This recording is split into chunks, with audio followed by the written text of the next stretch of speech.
যাবতীয় প্রশংসা সে বিশ্ব নিয়ন্তার জন্য, যার ইশারায় আজ আমরা বিভিন্ন স্থান থেকে এখানে এসেছি এবং কিছু শোনার, কিছু বলার আল্লাহ তৌফিক দান করেছেন।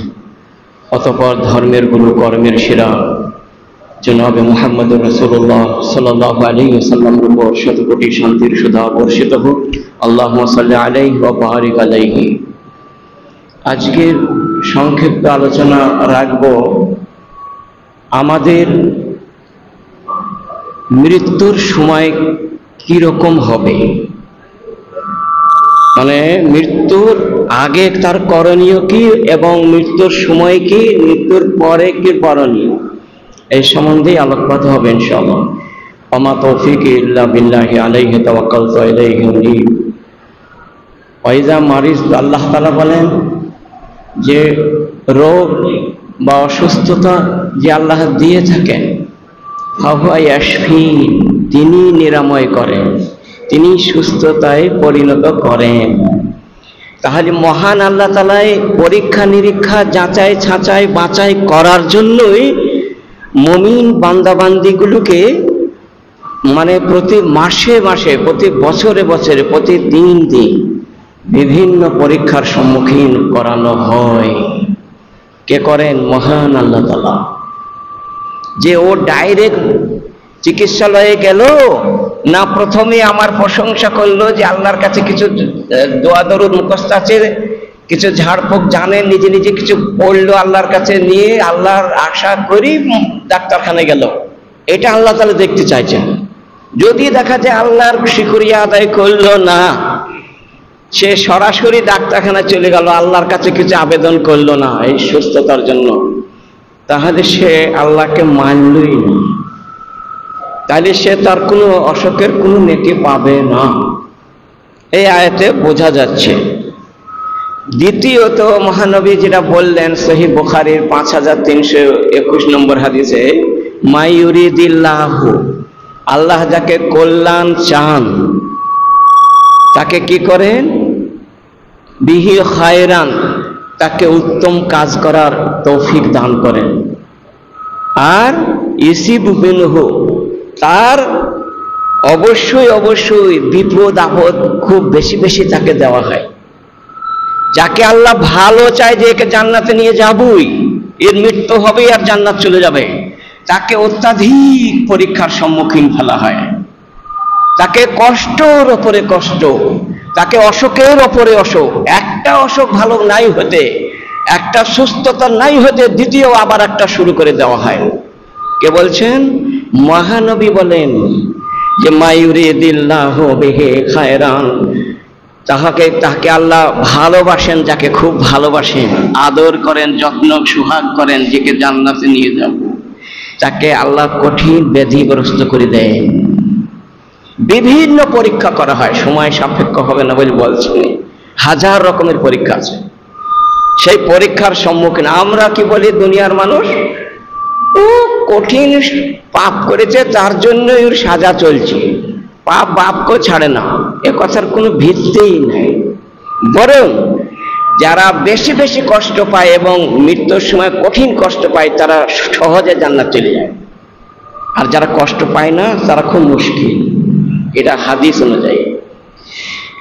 মাসালুল্লাযী, মহানবী বললেন মাসালুল মুমিনি, মুমিন বান্দার উদাহরণ হলো কামাসালিল জারঈ, ওই শস্যর মতো, লা তাজালু রিহু তুমিলু, যে শস্যটায় দুই দিকে হাওয়া লাগে, আর হাওয়ার ঝাঁকুনিতে একবার এদিকে দুলে, একবার এদিকে দুলে, একবার ওদিকে যায়, আবার এদিকে যায়, চতুর্দিকে। যেমন ধানের শীষ হয়, তখন একটা জ্বরে যদি হাওয়া চলে, ঝড়ের মতন হালকা ঝড়, তাহলে এদিকে পড়ে যায়। আবার উজুনে যেহেতু ভিটিলে এইদিকে ঝড় আসে, তাহলে আবার এদিকে পড়ে যায়, আবার এদিকে আসে এদিকে পড়ে যায়, আবার এদিকে আসে তো এদিকে পড়ে যায়। মহানবী বলছেন ঠিক ওই রকম মুমিনকে চতুর্দিকে তাকে অসুস্থই গ্রাস করে নেওয়া হয়। যত মৃত্যু কাছে আসবে তার বেশি কষ্ট দেওয়া হয়। মহান আল্লাহ তাআলা বলছেন কামাসালিল জারঈ লা তাজালু রিহু তুমিলহু, যেমন বান্দা দেখে থাকো, মানুষরা দেখে থাকে যে শস্য সত্যিকারে এদিকে ওদিকে দোলা দিচ্ছে, ওলা তাজালু, আর ইউসিব, এইরকম বিপদ আপদ বারবার এসে যায়। এটাও সহিহ বুখারীর রওয়ায়াত বর্ণনা করা হয়েছে, 5320 নম্বর হাদিস সহিহ বুখারীর। তাহলে একটু কিছু ভাববার অবকাশ নাই যে আমরা যেটা বলি পাপ বাপকেও ছাড়ে না, ওটা বলাই যাবে না, আজ থেকে বলাটাই শিরক বিদআতের মধ্যে আওতায় চলে যাবে যদি আজ থেকে বলি। যে মানুষটাকে বেশি ভোগে তাকে আল্লাহ বেশি ভালোবাসে, এটাই আজকে প্রমাণ হলো আমাদের কাছে। মা মিন মুসলিমিন ইয়াউদু মুসলিমান, মহানবী বলেন যে মুসলমান আর একটা মুসলমান অসুস্থ হয়ে যায় আর তাকে দেখাশোনা করতে যায়, গুদওয়াতান মানে সকালে চলে যায়, আর তার সন্ধ্যা হতে নাই হইতে সে সকালে গিয়ে তার দোয়া পড়ে, গদওয়াতিনিল্লাহ সাল্লাল্লাহু আলাইহি 70 আলফা মালাকিন, 70,000 ফেরেশতা তার জন্য পিছনে পিছনে দোয়া করতে শুরু করে দেয়। হাত্তা ইউসবিহ, কতক্ষণ করে? সন্ধ্যা সূর্য অস্তমিত পর্যন্ত। যদি সকাল ভোরে যদি কোনো বান্দাকে, কোনো পুরুষকে, কোনো মহিলাকে, অথবা কোনো পুরুষ যে 14 জনাকে বিয়ে করা হারাম তাকে, অথবা কোনো মহিলা যে 14 জনাকে বিয়ে করা হারাম তাকে দেখতে যায় আল্লাহর ওয়াস্তে, তাহলে তার কতটা নেকি হবে? তার তো নেকি হবেই হবে। 70,000 ফেরেশতা 12 ঘন্টা তার সবসময় মাগফিরাতের দোয়া করবে, আর রহমতের দোয়া করবে, আর করুণার দোয়া করবে। মানে আল্লাহ এর গোমাকে ক্ষমা করে দাও, এর উপর রহম বর্ষণ করো, একে জান্নাত নসিব করো। এই 3টি দোয়া করে কারা? ফেরেশতা। তাহলে কতটা সৌভাগ্যবান সেই মহান ব্যক্তি। ওয়াকানা লাহু খারিফুন ফিল জান্নাতে, আর মহানবী বললেন জান্নাতে তার একটা বাগান লাগিয়ে দেওয়া হয়, একটা বাগান তার হয়ে যায়। একটা বাগানে এক রকমের ফল গাছ থাকে না, 1000 রকমের ফল গাছ থাকে, আঙ্গুর বেদানা থেকে নিয়ে জাম আম কাঁঠাল থেকে নিয়ে 1000 রকমের বাগান হয়ে থাকে। একটা গাছ নয় ভাইর আমার, তার জন্য একটি বিরাট বাগান তৈরি করা হয়ে যায়।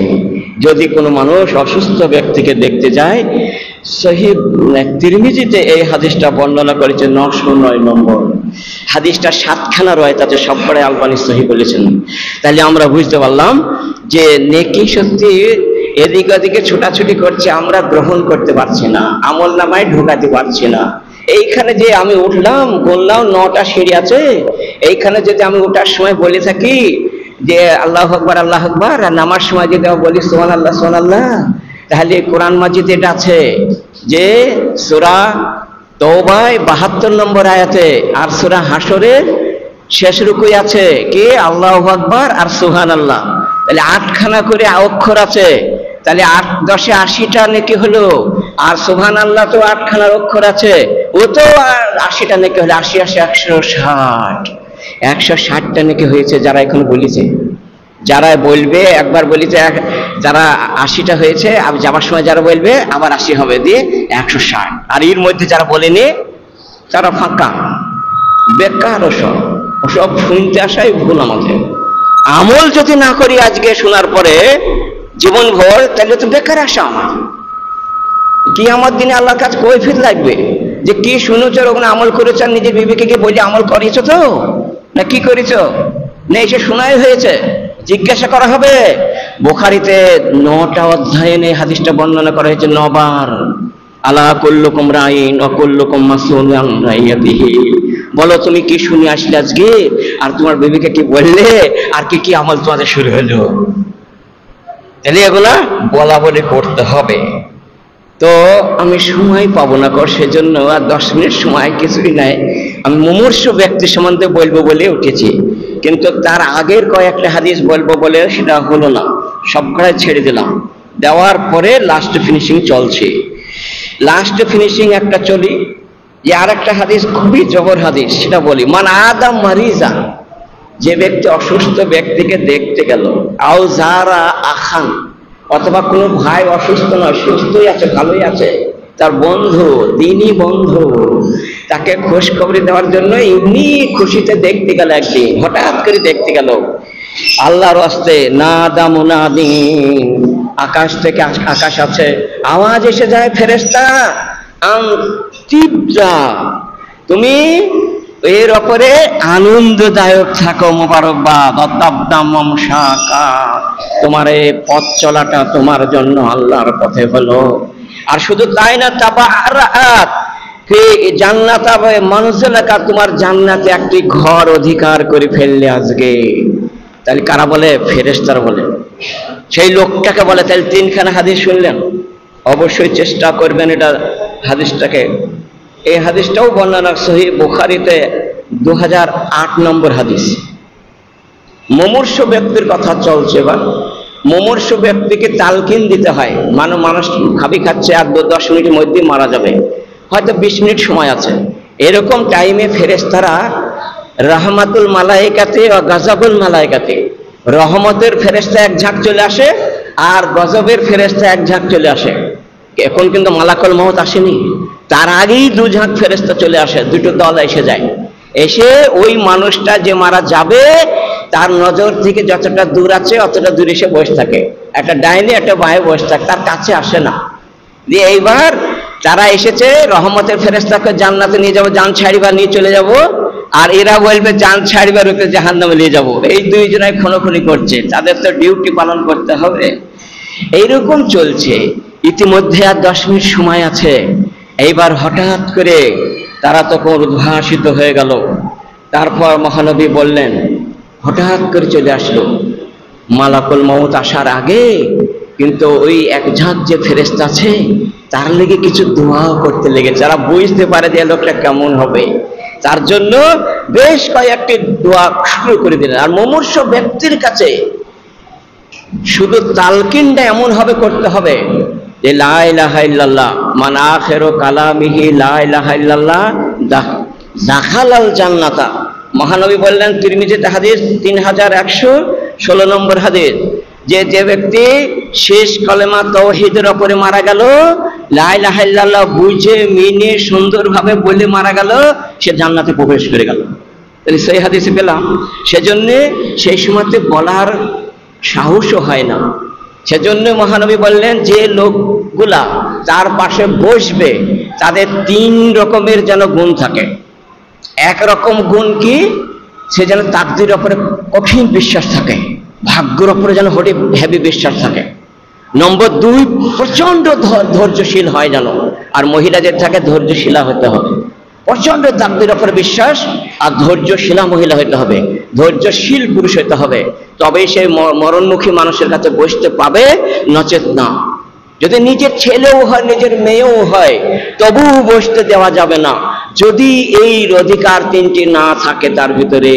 তার তাকদীরের উপরে বিশ্বাসও নাই, তার ধৈর্যও নাই, এবং তার দোয়াগুলা মুখস্থ নয়। যখন জান ছাড়বে তখন কি কি দোয়া বলতে হবে, 6টা দোয়া, তার একটাও মুখস্থ নাই, তাহলে যেন বসে না। শুনতে পাচ্ছেন? কেউ যেন বসতে দেবেন না, তাহলে ওই মুর্দার খারাপ হবে। কেন খারাপ হবে? সব হাদিস আছে, সব পড়ায় সেই হাদিস, প্রায় 30-40টা হাদিস আমার কাছে এইটুকুর মধ্যে লেখা আছে। 1-2 ঘন্টা লাগবে শুধু বলতে গেলে, যে শুধু মরণমুখী মানুষের কাছে। সেজন্য এই সময় হবে না, অন্য সময় ফের ওটা হাফ বলি বলতে হবে। তো এই ব্যাপারটা হচ্ছে কেমন, সেই সময়তে বলতে হবে লা ইলাহা ইল্লাল্লাহ, কানের পাশে আস্তে আস্তে বলতে হয়। আর সে যদি বলি ফেল দেয় যে লা ইলাহা ইল্লাল্লাহ, সুন্দরভাবে মখরাজ উচ্চারণ করে বলি ফেললো, দ্বিতীয়বার আর বলা হবে না। এবার চুপ করে থাকি, পাশে বসে থাকবে, কোনো কথা হবে না, কেউ কোনো কথা বলবে না। মানে প্রথম বাক্য যেন ওই লা ইলাহা ইল্লাল্লাহ হয়েই যেন মারা যায়। তো একবার লা ইলাহা ইল্লাল্লাহ বলি ফেলতেছে, এবার যদি আপনি বারবার পিড়াপিড়ি করেন, বারবার চাপাচাপি দেন, চাপ দেন, যে ফের বলো ফের বলো ফের বলো করতে করতে বেফাস কথা বলি ফেল দিল, অন্য কথা বলি ফেল দিল, তখন আসলে জাহান্নাম চলে গেল। সেজন্য আর দ্বিতীয়বার একবার ভালো করে মানান করে বলতে পারলে দ্বিতীয়বার তাকে আর বলা হবে না। এটা অনুরোধ রইল, খবরদার যেন আর বলবেন না, কাউকে কথাই বলতে দেবেন না। কেন বলতে দেবেন না? ওই যে হাজার তোমল মারিজা আবিল মাইয়াতা মা তাকুলুনা মা ইউআমিনুনা মা তাকুলুনা মা ইউমিনুন। মহানবী বলেন, যখন তার মৃত্যুর কাছাকাছি হয়ে যায়, ওই যে হাজার তোমল মাইয়াতা, যখন মানুষ মরণ হয়ে যায়, মরণ মুখে, আবিল মাইয়াতা আবিল হাজারটা অসুস্থ এমন হয়ে গেছে যে আর বাঁচবে না, অথবা মরেই যাবে, তো তার পাশে যারা বসে থাকবে তারা যেন ভালো ভালো দোয়াগুনা উচ্চারণ করে করে বলে, খবরদার যেন অন্য কোনো গল্প বা কান্নাকাটি না করে, তাহলে মুর্দার প্রচন্ড ভালো হবে। তাই মহানবী বললেন কেউ যেন সেখানে বসে না, যারা কান্না করবে সেও যেন বসে না, যারা অধৈর্য ধরে যাবে, তারা ধৈর্যহীন আছে তারা যেন বসে না, যারা ভাগ্যের উপরে বিশ্বাস নাই তারা যেন বসে না, যাদের দোয়া মুখস্থ নাই তারা যেন বসে না। এটা মহানবী বারবার বলছেন যে তারা বসলেই ওর ক্ষতি হবে। আর এই তিন মানুষ গুণ তিনটি থাকছে, তারা বসলেই কিন্তু তার ভালো হবে, জান্নাত যাবে। সেজন্য দয়া করে এরকম মানুষগুলোকে খোঁজ করে বসিয়ে দেবেন। তাই এরকম ভাবে মহানবী একদিন, আনাস আর মহানবী দুইজন, হযরত আনাস বিন মালিক আর রাসূলুল্লাহ সাল্লাল্লাহু আলাইহি ওয়াসাল্লাম একদিন আনসারী একটা সাহাবার ইয়াদত করতে গেলেন, মানে বিমার কুর্সি করতে গেলেন, দেখলেন সে মারা যাবে এরকম অবস্থা, শুনলেন তো গেলে মামু হইতে সম্পর্কে।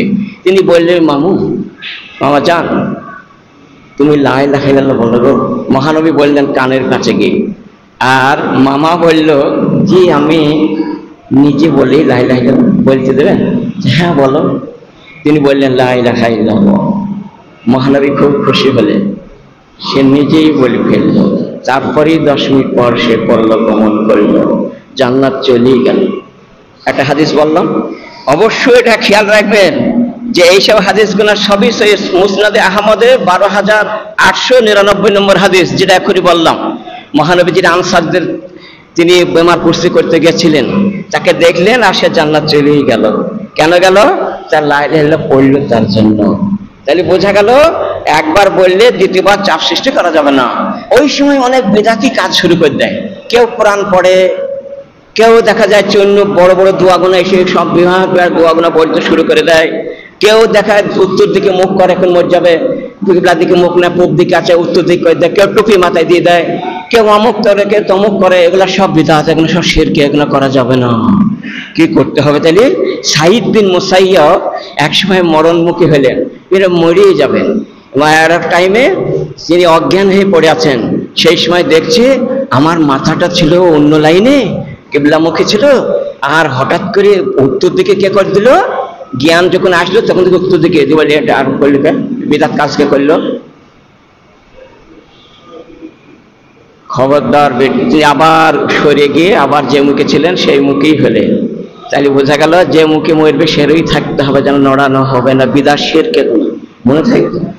এগুলো করা হয়, ফটাম করে টুপি মাথায় দিয়ে, জীবনে নামাজ পড়েনি, দিল মাথায় টুপি বসে, জীবনে সুরমা দিইনি, দিল সুরমা দিয়ে একবার কবরে ঢুকেছে। আর জগ ভিন্ন লোক সব বিদাতি কাজ কেন করো? কেন করবা তাহলে? এগুলো সমস্ত মিলে চলতে হবে। তবে এই অনুরোধ রাখছে মুমূর্ষ ব্যক্তি। তারপরে মহানবী বললেন, ওই যে ফেরেশতা এক ঝাঁক বললাম বসে আছে দুই দিকে, এবার মরণের সময় হয়েছে, আর 1.5-2 মিনিট আছে, মালাকুল মাউত, ওই মালাকুল মাউত মালাকুল মাউত চলে আসলো, এসে তার ওনার আসেহি মালাকুল মাউত চলে আসলো, এসে তার মাথার কাছে এসে মালাকুল মাউত কিন্তু বুঝতে পেরেছে, আসার সঙ্গে সঙ্গে বুঝতে পারবে যে ওই মুর্দাটা জান্নাত যাবে না জাহান্নাম যাবে।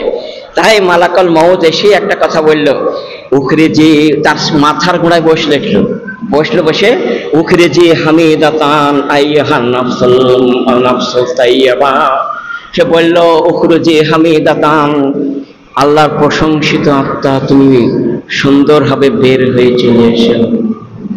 তুমি সোহাগে আদর করে বলছে, তুমি এমন একটা সুখময় জীবন যাত্রা তোমার হবে, এমন একটা মনোরম স্থান তোমাকে দেওয়া হবে, তুমি বেরিয়ে চলে এসো না।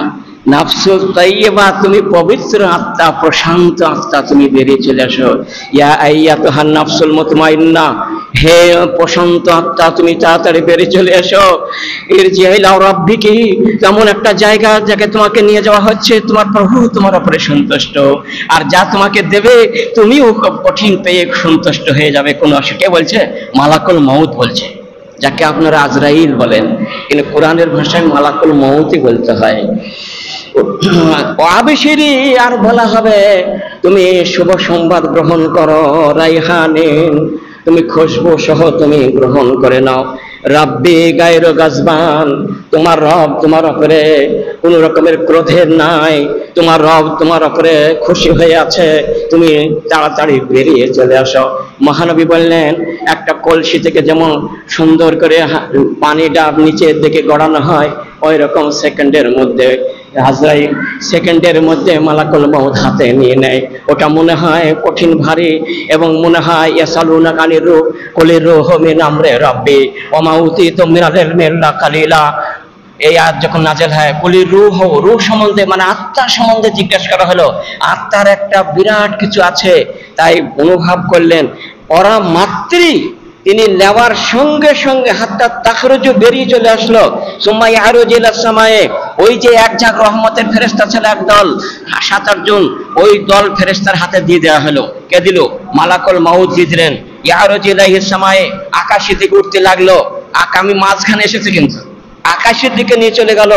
হ্যাঁ, আর তারা বলছে আর যাইছে, আলওয়ালাদুস-সাবি, সাবাস, মারহাবা, সুসংবাদ বলছে আর নিয়ে যাচ্ছে। ওয়া গাফারাল্লাহু, তোমার সমস্ত রাজখোলা ক্ষমা করা হয়েছে। ফায়ুকালো, তারপর যখন আসমানে নিয়ে গেল, প্রথম আসমান, মান হাজা, এই আত্মাটা কার গো, কে এমন নিয়ে আসছে এখানে? তারা তখন বলছে সুম্মা ইয়াহরুজু ইলাস সামায়ে, আকাশের মালিক তখন রেজওয়ান বলছে দরদার যে এটা কার আত্মা গো, এত দূর নিয়ে এসছো? ইলাস সামায়ে ফায়ুফতাহু লাহু, তারপর খোলা হলো। খোলা পর ফায়ুকালো মান হাদা, এটা অমুকের আত্মা, মারহাবান মারহাবান বিওয়ালাদে সালেহে, আদম আলাইহিস সন্তান, প্রশান্ত আত্মা, কি সুন্দর আত্মা, কি ভালো। এরকম ভাবে সে বলল অমুকের ছেলে অমুক, এখানে যার নাম ছিল সেই নাম ধরেই উচ্চারণ করলো। এখানে যদি আব্দুল্লাহ থাকে আর আব্দুল্লাহ বিন মাসউদ হয়, তাহলে আব্দুল্লাহ বিন মাসউদ বলেই তাকে ডাকলো। এই জন্য ভালো নাম রাখতে হয়, শিরকি নাম রাখতে নাই। আর তারপর বিলওয়ালাদের হাতে, তারপর যখন নিয়ে যাওয়া হলো, ফালা তাজালু, ওই লোকগুনাও আবার এর সঙ্গে সাথে হলো। কার? এই যে একদল ফেরেশতা ছিল, একটা ছোট জন দল, এরাও ওর সঙ্গে হলো। আর যে মেন গেটে দিয়েছিল প্রথমে, সেও এর সাথী হয়ে গেল। আর তার সঙ্গে আর এক ঝাঁক ফেরেশতা হলো। এরকম ভাবে পর 7 আসমানে ভেদ করে চলে গেল। ভেদ করে চলা হলো, তারপর ইল্লিন জায়গায় পৌঁছে গেল। ওমা ইল্লিন কিতাবুম মারকুম ইয়াশহাদুহুল মুকাররাবুন, ইল্লিন এমন একটা মনোরম জায়গা, এমন একটা জান্নাতের স্থান, যেটা কেবলমাত্র ফেরেশতারাই সেখানে উপস্থিত আছে। ইউকাররাবুন, আল্লাহর মনোনীত ফেরেশতারা সেখানেই বাস করে, আর কেউ করে না। তারপর সেখানে রাখা হলো জানটা, সেকেন্ডের মধ্যে জানটাকে আবার তুলে নিয়ে এদের হাতে দেওয়া হলো। দিয়ে নিয়ে এসে চটচট করে আবার চলে আসা হলো। এসে আবার সে পুনরায় সে যেখানে আছে কবরে, সেখানে জানটাকে দেওয়া হলো। দেওয়ার পর এইবার মান রাব্বুকা মান দীনুকা মান নবিয়ুকা, এত দূর আসলো আমার। তারপরে আমার সময় শেষ, এখান থেকে শেষ করছে। যেহেতু সময় যদি 5 মিনিটের মধ্যে হইতো তাহলে বলতাম, কিন্তু হবে না। মৃত্যুর পরে আবার অনেক কিছু আছে, তো সেগুলো বলতে গেলে সময় সাপেক্ষ।